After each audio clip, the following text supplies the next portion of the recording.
Hai, ketemu lagi dengan saya, Puro Askia. Kali ini saya akan berbagi video tentang cara mengambil telur naga. Sorry agak kaku. Ya, kita mulai saja. Nah, saya sudah buat dunianya.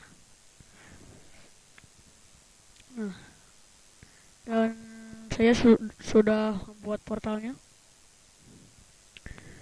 Kita ambil diamond sword dan bow. Terus kita ambil piston dan lever. Kita langsung masuk aja.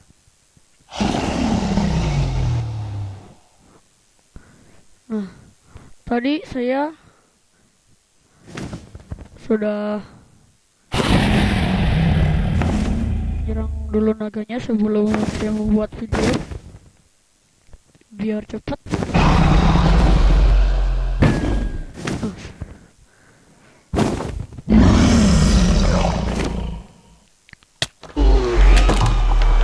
Sudah.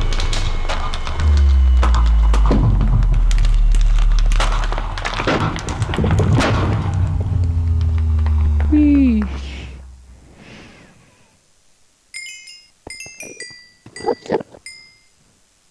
Nah, kita klik dulu biar turun ke bawah. Nah, sudah turun. Kita simpan piston, piston. Lalu kita disman dan klik. Nah, lalu kita ambil. Nah, saya sudah memegang apa itu namanya? Dragon egg. Ya, sudahlah. Hanya segitu. Jadi, wassalamualaikum warahmatullahi wabarakatuh.